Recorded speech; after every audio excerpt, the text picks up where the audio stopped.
Ladies and gentlemen, welcome back to the Dad and Unk podcast. I am Unk. And I'm Dad. This week, the major, the finals. Elim stage has come and gone. Upsets out the wazoo. And it's going to be a tight finish. I'm excited to talk about it. Let's talk about what's happened, where we're going, and who's going to win the major. How's your week been, mate? Yeah, it's been pretty good. I was just dying as we were coming into this from sneezing out my You did sneeze lungs. about 8 times. Podcast. I want to blow my fucking brains out. Holy shit. Bro, that sounds like you have. Yeah, no, it was great. You said bless you to every single one of them as well. So that I do appreciate. But yes, major-wise, we're looking at like we've got some fun matchups ahead. We had some fun games before us, and I can say with full confidence and without a doubt, the Pick'em, the Diamond, it is alive, it is well.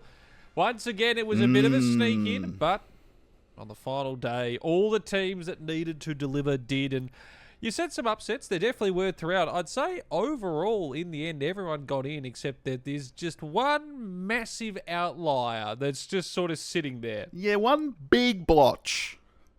One big blemish on the history here. So in 3-0, we had Mouse and Navi. Yes, Both of us. we did. We did have them both 3-0. Now, that went well, didn't it? It went super well. Mouse, they were a little bit touch and go, and ended up actually going 3-2, getting it right down to the nail biter. Yeah. And Navi got to that same 2-2 final chance to get through. And of course, being Navi, they're the defending major champions. They got through. Yeah. They got through, of course. An incredible year, a previous major win. There was haters out there that called it a fluke.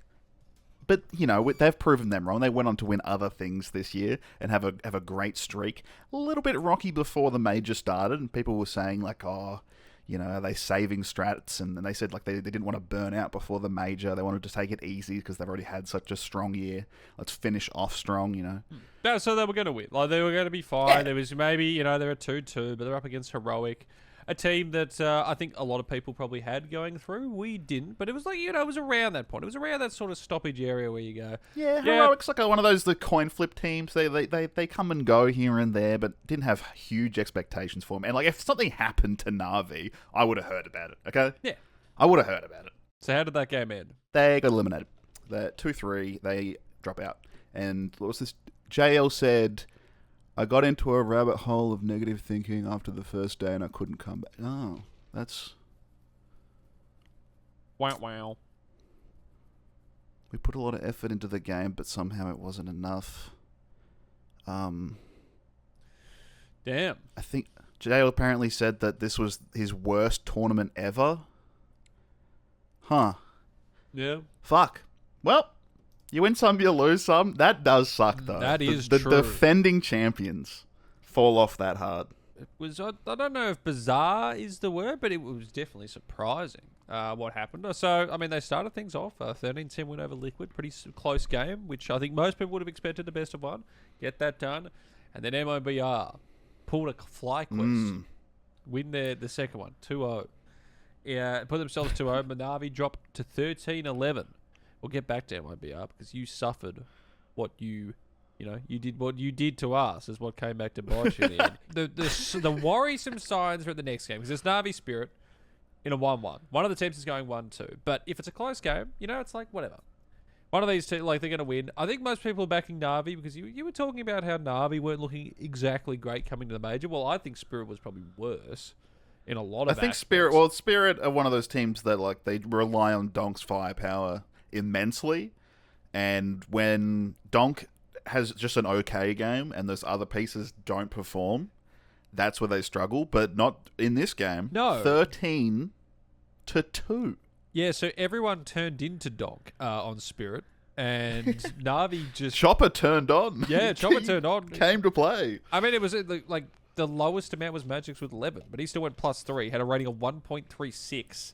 And Navi just didn't get a look in at all. They were utterly and just massacred on Mirage. A map where you would say overall they had actually been their worst one.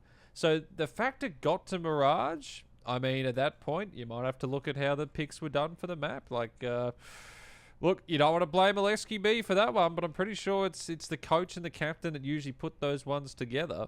Not that Spirit's Mirage was like insanely better, but 58% win rate over 3 months compared to 45% of Na'Vi. I don't know, if I'm Na'Vi, like you literally, all the other bits were there where you could have got rid of so many more in the end. Yeah, they were really rocky on Mirage, but after losing to Spirit, they have a pretty solid game against Gamer Legion, a team that was a big upset in the opening stage for myself. And that was like, okay, they've righted the ship. Yeah, and the general consensus was that like they'd fixed what was weak in that team, and they were going to bring it back. Like they'd finally gotten in their right head to then face Heroic in that final match. Well, that was the thing. They copped probably the hardest team. They copped the hardest team they could have out of that remaining like games for that one. Because the other two series that went on was Mouse played MIBR and FaZe played Furia. Probably the other one close to that would be FaZe. But like Heroic Na'Vi, this is like, oh, hang on. Like this should be a pretty good series. And in essence, it sort of was in moments, but like Heroic. There was a really solid map for Na'Vi, and there were rounds that were really solid, but Heroic were on one. So like Na'Vi had to play fantastic as well, which they have done so much throughout this year, and they just didn't. It's weird, and so we don't get anything on the 3-0s. No, we screwed the 3-0s. I got to say, Alexi B as well, -20 in that best of 3 series. Like that is a massive outlier. Yeah. I get it, of course. He's the IGL. He's not expected to be the top frag or anything like that, but it's just a lot of like walking. Everyone one by one across the map walks straight into the crosshair. Like no, they don't util right. They don't peek the right corner. None of that. They just seemed unprepared and were kind of just playing almost pug CS, whereas Heroic had all the counter strats. It was weird. And I don't really know where, like again, like maybe a little bit of the warning signs were there from the Blast Premier World Final back in like October when they were bundled out in the 7th and 8th position. Yeah. They put that up to them being tired, which is fair enough. They'd played a lot of CS over a long period, so fair enough. Yeah, Blade came out and was like, this is around Blast. He said that he didn't want to like ride them too hard. He didn't want to stress them out. Yeah. Take it easy. It's okay. You don't have to perform. You've performed so well. Save yourself and then end the year in a strong note. And they don't. Which is so crazy that the previous champions don't even make it to the playoffs. They fall short like that with just such a messy run. Yeah. And I think... do you know if the next major is going to have this skip to opening stage or skip to Elim stage? I would not be able to tell you off the top of my head, unfortunately. Because it's going to be a 32 team major, and I think it might be no skips, or maybe it'll be like the top 8 skip of Valve ranking, rather than being the being 8 teams from Europe. Yeah, I don't know if they've released. Have they released big details on that? I'm sure they have, but I don't know. Yeah. I don't know shit or fuck. Unk from the future here. Just want to quickly add in that I looked up format changes for the upcoming Austin Major with 32 teams, and I could not find if stage skipping is a thing, but because it is a 32-player event, there is going to be an additional Swish stage. So how there was the opening and then the elimination stage, there is going to be a third stage. There's going to be an opening, an elimination stage, and then the finals. And there is no RMRs, so it'll be based on just the top 32 teams of Valve's ranking. And still unsure if that is going to be just the top 32 teams that are eligible to make it to the tournament, or if it will be based on the top performing teams from different regions in the Valve World Ranking. Unsure. We'll keep you posted in future episodes of Dad Nug. Back to the podcast. Yeah, Na'Vi, Mouse just snuck through. There's, again, a bit of warning signs for them as well, but they got to the quarterfinals. Now they can play. There was some rough games there with... It almost... Exertion had a great weekend. Exertion was popping off. Jimmy, though, he brought it back towards the end. His MLBR game, he did great. But But there was a couple maps there where Jimmy was just getting shit on over and over. And I did wonder, is this because he is possibly leaving this team? That maybe there's some tension in the team? Maybe their comms aren't quite right? Maybe there's nervousness to perform before a transfer? Don't know. But Yeah, well, they get through. Hopefully they've locked in. and I mean they've got to, because their first game, of course, in the first quarter is Mongols, who Yeah. man, this team is on a absolutely superb run. They I believe this is about 13 wins, and they have not lost a series Yeah, on yeah, the I think that's right. HLTV side since the Elisa Masters Espoo 2024. They lost to ENCE 1-2. Since then, they have dropped maps, sure, but they have not lost any series at all. And Yeah. I mean, And it's the first ever Asian team to make it to the playoffs of a major. Yeah, and if you want First credentials, ever. because people be like, oh, they could have just played some rubbish teams, whatever. Maybe you could say that about opening stage. Maybe they're a bit further in front of the competition, but G2 in a best of one, Mouse in a best of one, and Heroic in a Yep. best of three. Every single one of those teams Yep. is in the playoff. They've beaten every single one of them. So, hey, I'm on the Mongols hype train. Super happy for Mongols. Vitality does a very similar run. Gamer Legion, which were very strong in the opening stage, they just smashed them. Then go on to take out Furia and MIBR, who knocked out FlyQuest, Yes. go to 2-0 game against Vitality to possibly go 3-0 into the playoffs. Lose. That sounds Wasn't familiar. even close. 13-5, 13-3. Then they played Liquid, which is what FlyQuest Yep, did. down to Liquid. Super strong team right now. They're playing good. Yakinda actually brought his form out. Fantastic to see. Got his hair straight on the monitor. That guy. Justin JK Sniffing the Savage, screen. just doing work. Love to see it. Just Oh, love it. They're playing great. Yeah. MIBR, down to that final game Yeah. against Mouse. What happens? Lose. Not just a loss though. No, not just a They loss. get fucking wiped. Two of those best of threes didn't get a map and got absolutely smashed. Like just Oh, it was funny. wiped off the face of the earth. So again, it's one of those things where That they're not new quite T there. side was just like upsetting to watch. They'd had a few rounds towards the end where it looked like, mate, are they going to like actually have a run here? Yeah. There was like maybe a What few happened rounds, but is no, just they was what gone. we felt the entire time watching FlyQuest from where they started 2-0.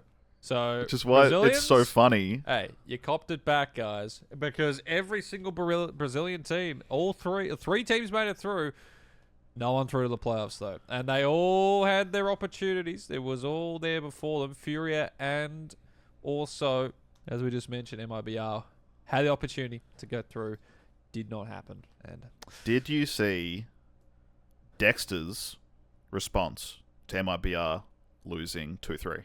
I did not. What was that about? I think he responded to the HLTV tweet that was like MIBR knocked out after a strong opening, but losing out, like dropping out 2-3 of the Shanghai Major, Yeah. and he responded, "Been there, done that," with yawn emoji. I think It it's was so it's not fucking the yawn emoji. It's like the confounded face emoji apparently. Oh, okay. Anyway, he was being MIBR, cheeky. brothers. Come over to your sad Aussie counterparts. See, it's tough. It's a tough one. Also, another thing Dexter did is he responded to Exertion's tweet about making it through the elimination stage. And he said, "When you win the major, can you shout out me and say something really nice about me? Thanks, Dory." Something like that. It was cute. Wholesome. He's on Twitter. He's shout out to Dexter. He's funny. But wildcard, we pegged this right. They weren't making it through. Yeah, the 0-3. To be fair, I think they did all right. But what was like again, not much was expected of them. A lot of people They had a would say decent game against FaZe. Yeah. Decent game against Gamer Legion. Not a great game against Spirit. Yeah, 13-6. Like, it happened as it happened. But the fact they even got to this point, I think that they can go away pretty happy overall, Yeah, I hope this means that there's something more for this team next year. Well, if anything, it does give them belief. JBA looks like a pretty solid young player. Fizzy, Susp, all of a sudden have just decided to become Swedish superstars, which is always a nice little plus. Sonic looked pretty solid. He looks like a guy who's just been there for a while. All of their pieces looked together. good. And Stanislaw. Again, that'll come back to like how long is Stanislaw going to stick around? How long is he going to stay with? I mean, like to be fair, they've got the money now. You can love her or hate her, Yeah. but Amaranth, the cash that comes in through that is definitely Well, also the stickers. plus. Yeah, the sticker money as well. So, hey, If the stickers fund them to like make it to a ESL Pro League or something like that would be fun. They'd play well there. A bit more of a longer form event. But I'm sure there's just the pressure mounted on them. But they put good showing. Great opening stage. The fairy tale story ends there for them, but the Mongols get through. And, I mean, do you have any other teams that were jumping out at you from the Elim stage? I feel like everything sort of just manifested as it should have. Navi's that outlier. Everyone else got through. FaZe were a bit rocky. Yeah, I'm not very high on FaZe, but you know what? Kerrigan had some great impact in I the will say G2 this, game. Playoff FaZe is very different from group stage FaZe. Yeah. Everyone forgets that, but for some reason, like when they get on the big stage, this team does lock in when needed. And the Chinese audience loves them. Oh yeah, everyone loves FaZe. When it comes to like everything with CS, like Australian side, at least I've seen with it, European, like everywhere, everyone loves FaZe because they're pretty good team to kill. They're both like Kerrigan, he controls the crowd. I've said it so many times. He loves it. He's great at it. You know, the claps. Were you there in Sydney clapping with him? Oh fuck yeah, of course, man. It was great fun. The game was. What I loved the terrible. most about that Great fun. was because there were so many tech pauses because it was like, a couple of weeks after CS2 launch, there was just technical issues constantly. And every time there was a tech pause, because they can't talk during a tech pause about anything in the game, Kerrigan would just start hyping the crowd up with the claps. Yeah. I love him for There it. He kept you entertained. The last series against Furia was actually quite a good game. Yeah. Furia, like on paper, a lot of the things like they probably should have won that, but Rops just locked the fuck in because every single other player on the team was plus negative throughout the whole series, and Rops was just a cool plus 17 and just loving life. It felt like with Furia, Cello was having some good games, I feel. Fallen was having his moments. I feel like I didn't hear much about Yuri. Yeah, Usually you hear Yuri's popping off, Quesarado's popping off, but they were a little quiet maybe. I mean, they proved me wrong in the sense. I really thought Actually, the Pain Furious series was absolutely cinema.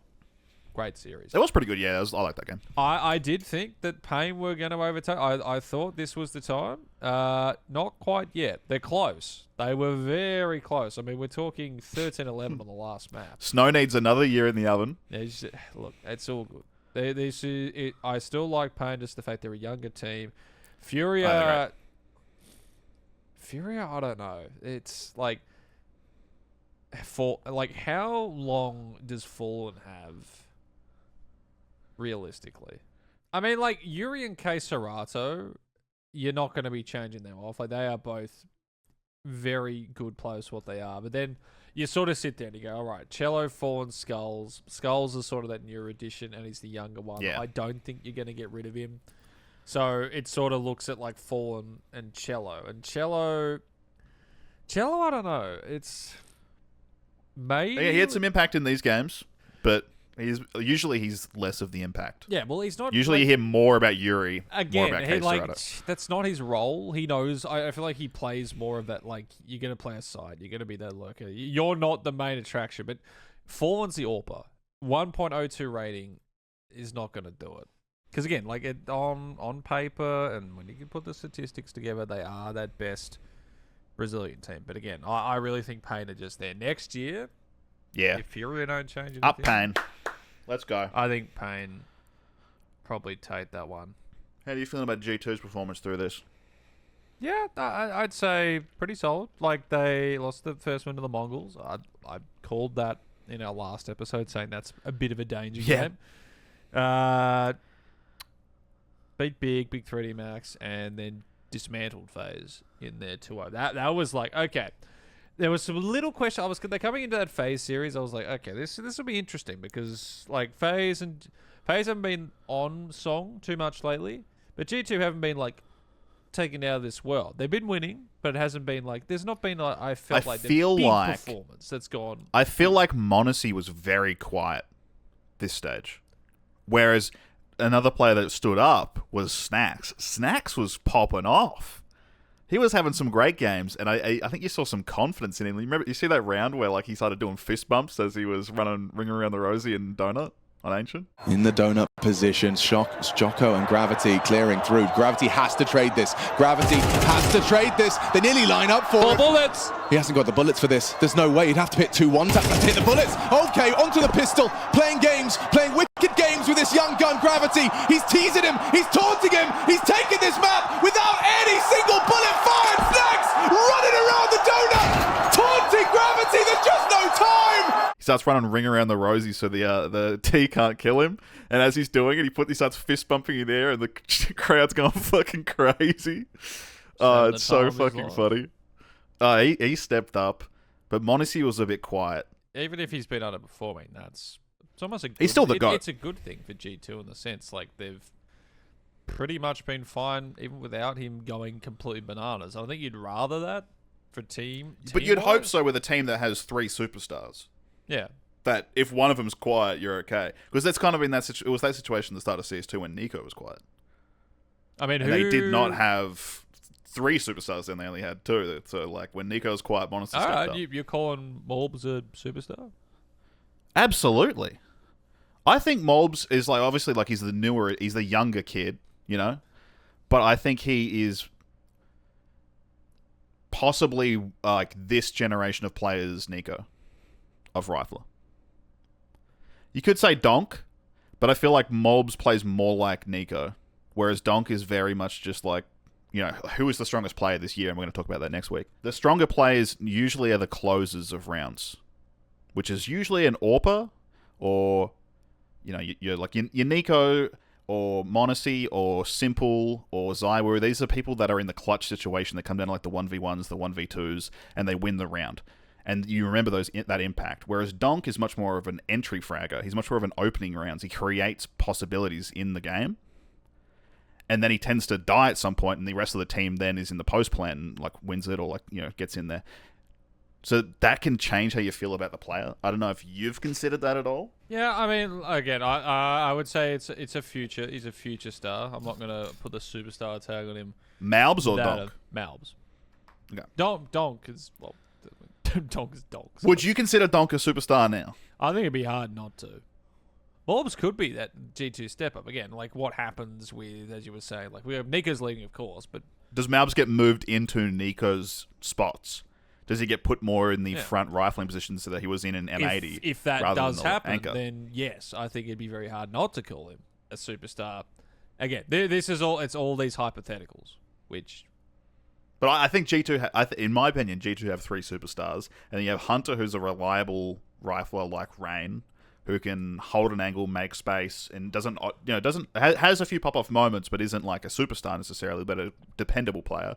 And then you've seen some great form out of Snacks. If only Nico's leaving that team, you've still got Malbs and Monacy. Monacy, one of the greatest players of all time.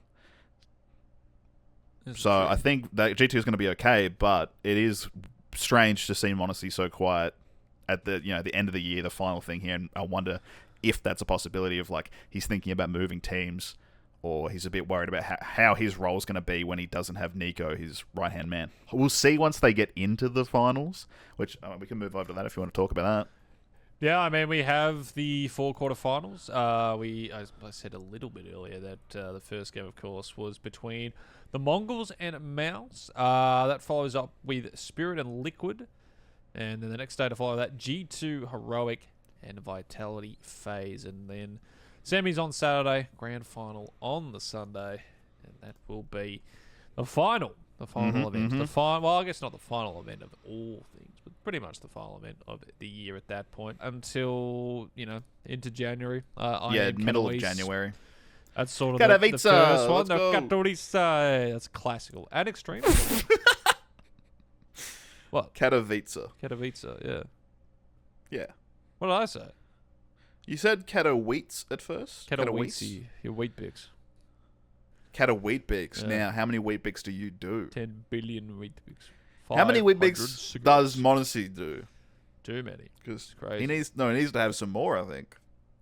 Maybe he's been going without breakfast with these Could be. these could be. games. Maybe. That's maybe those the These problem. are things we need to consider. But Oh, we can talk about the results of our pick'ems as well. yeah, I got 5. That's true. I got my 5. I got my 5 as well. Well, we basically did the same thing. Remember, like our pick'ems were literally Pretty much, yeah. we went bar for bar. The only thing we changed And Ben for Ben. was the 0-3. I feel like a lot more people got the 5 this time. I would say that we did. Both of us underperformed, but we got there. And we got the 5. I'm alive. You only need the 5. Yeah, you only need the 5. You only need the 5. The We did diamond it. is there. I can smell it. I can taste it. Moving into the finals here, Mongols, not necessarily an upset of a 3-0, just surprising. First Asian team to make it to the finals. And looking through the year, this Mongols team has never faced this Liquid team. So if that were to happen, we have no idea how that's going to work out. But is that going to happen? That's the question. I don't know if you've done your pick'ems yet. I have. Put I have mine done my together. pick'ems, brother. All right. Well, I guess. Do And you want to show let's yours go first? through these matchups. Oh, let's just go through these matchups, and how about we just say who we're picking, who we got for that game? Sure. Okay. Yeah, sure. I think All that. right. I think that is a reasonable thing. Match 1. Oh, hang on. My CS audio is at 100%. Let's turn that off.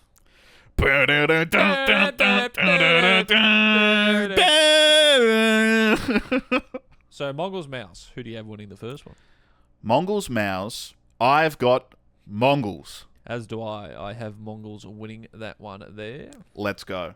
Classic. People are talking about, hey, this could be it. This could be the Asian CS major miracle story. Mongols have been playing a fucking fantastic major. That 13-win series, let's make it 14 with Mouse, okay? Then we go to the next game. Spirit versus Team Liquid.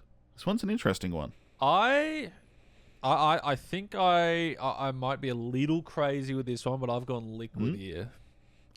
I've also gone Liquid. I think... We're both insane? Absolutely.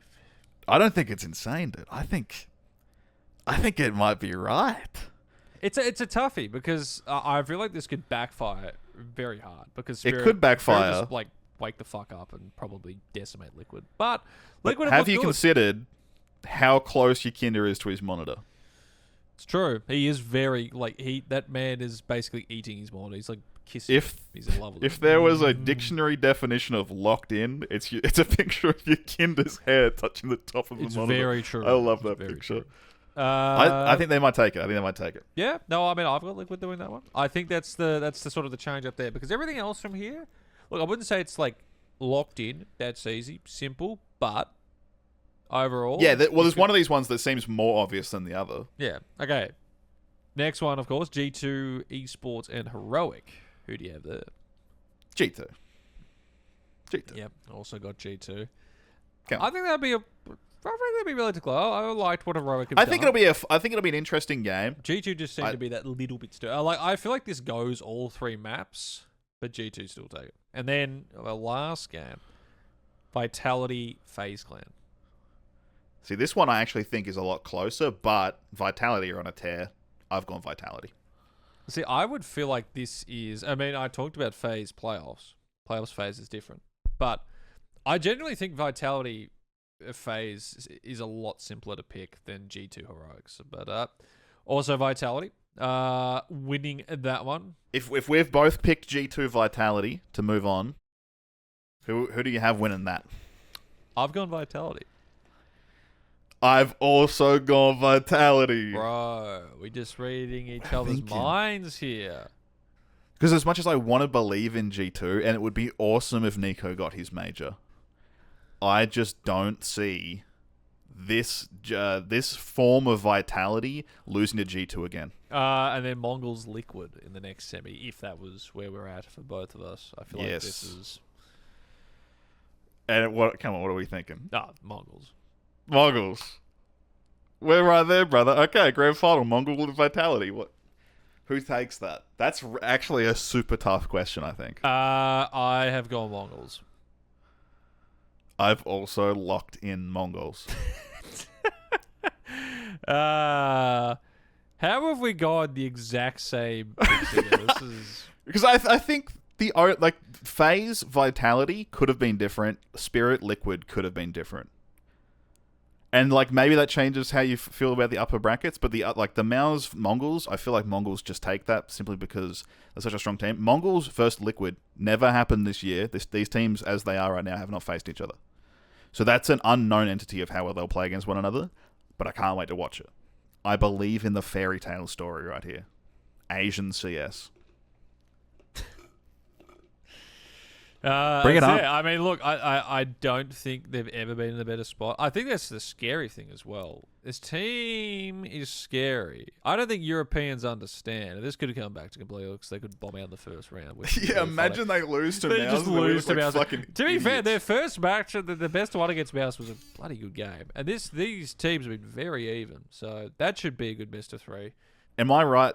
Spirit also is, but like Mongols is the most racist team here. In the Launders sense, of it being a team made up of a countryman, you know. It's the most racist team. It's the most racist team. You know about this? That's crazy. No, you know the Launders racist meme. I did not know that.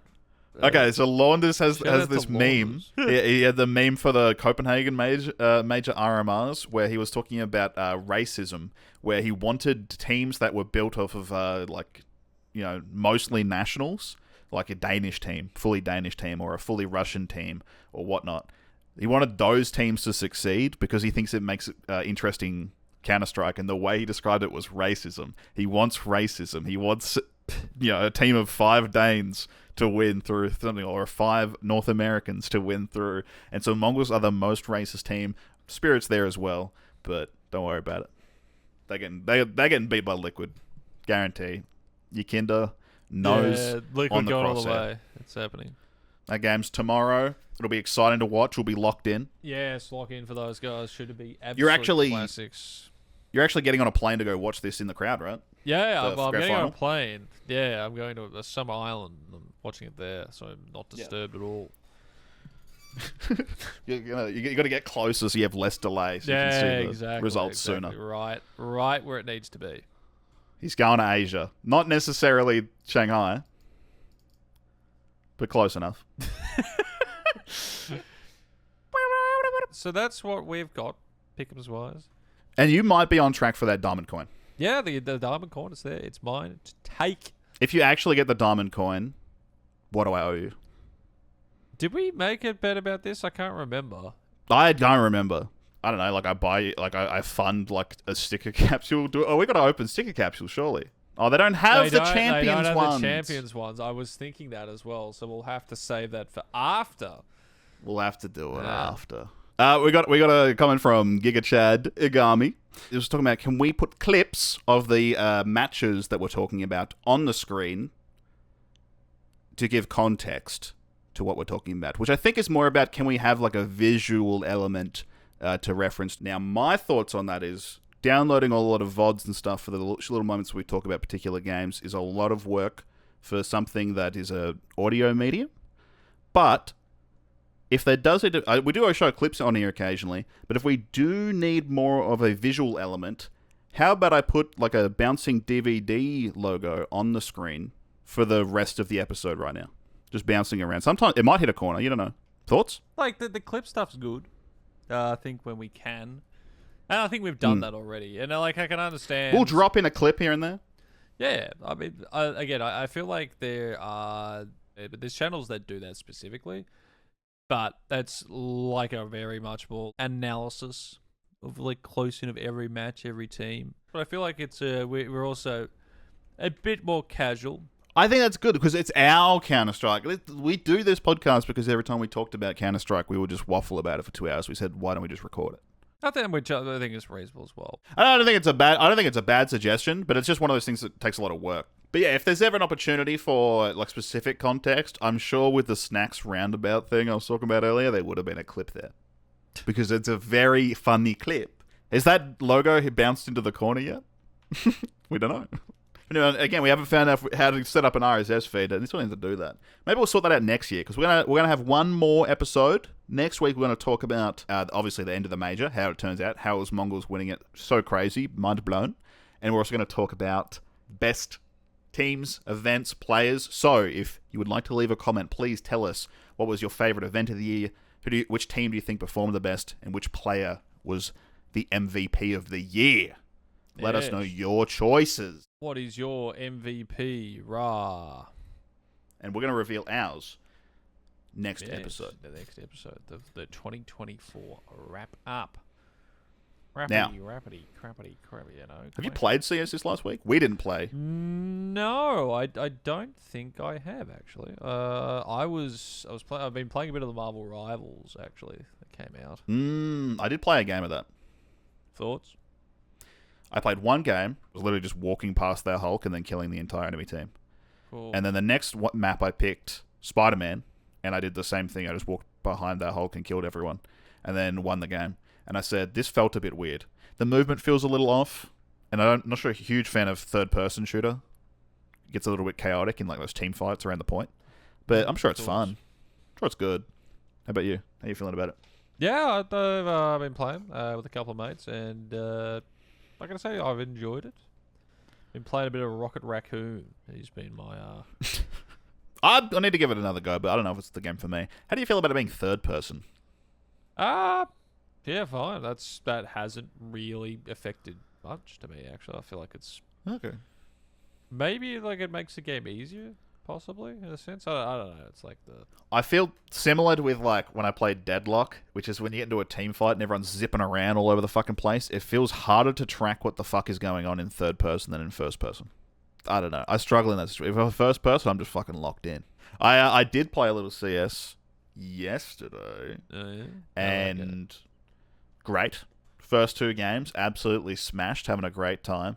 One of these games, and then the last game was not great. We had some interesting gamers on Inferno, who on CT side we kept saying don't peek mid, because they kept walking mid, and then every round they would, if you said don't peek mid, they would wait like 10 more seconds before they did peek mid and then get shot in the head. They just kept doing it over and over. So every single round on CT side was a 3v5, which was awesome. But we had a game on Dust 2 where we had a guy who, when we were in spawn, would just say absurd shit. He was like a beta, but he didn't swing. So I guess he was just dog shit. It was really fun. Then he would chirp the entire time on who he was spectating, just like non-stop telling them what they should do, which was always the opposite of what they were doing. And that's wholesome. Yeah, I was in a clutch at one point in like a 1v3, sat there and told me about every single move I should have made during the post plant. I won, by the way. I was fine. If you aim good, if you sit there and aim train, okay, you can play well. But if you can comm good, 4 other people can play well. So comming is just as important as aiming. Learn how to communicate and work with a team. You're allowed to be mad at your teammate, but then when they clutch the round, you say, good job. You don't say anything else. You don't ruin the vibes. All right, then. Well, we've discussed the major. I'm excited to see how it goes. Got any final thoughts? Yeah, not particularly. I mean, like, I just hope they're all good matches, all best of threes. Everyone has fun. I get my diamond coin. I go to Bali. I go and get drunk and Yay! Have you carved out the time slot of the grand final to like get a few cocktails and watch it? I on a laptop don't on your phone? actually know when that would be. The thing that's the killer about the grand final is like you can carve away time to watch 3 maps. It's like the 40 minutes of downtime between each match. That is the frustrating thing. Maybe Bali have like an esports gaming cafe and everyone would be watching it. Oh, that'd be sick. That would Look actually at- be- see if that there's like a actually would Bali be fucking esports awesome. bar or a LAN cafe where like. Yeah, I do hope all the players have a good game. I hope everyone has fun. I hope there's orange slices. Okay, it'd be 6 o'clock in Bali. Dude, that's great. No, that's Grab just my grab whole- that's- dinner, watch the major. Yeah, dude, that's my fucking. I'm having dinner while watching the mail. Like that's early dinner, or I just like cop a dinner. You're eating like fresh seafood. You got like oysters. Oh, so bad. Sipping oysters Kilpatrick as Senzu. Bang! Orb shot to the dome. See you later, Apex. It's true. Crazy. The vibes would be immaculate. I want some oysters now. I would like oyster. What, un oyster, please, doctor. All right, ladies and gentlemen, thank you for listening to the Dad Nunk podcast. Please leave a comment regarding the best of the year. Share this podcast with your friends. We are waffling. All right, guys. Enjoy the major finals. We will see you in a week or so. Yay! We'll be chatting about how things went with the major and what to look forward into the new year. See you then. Bye-bye!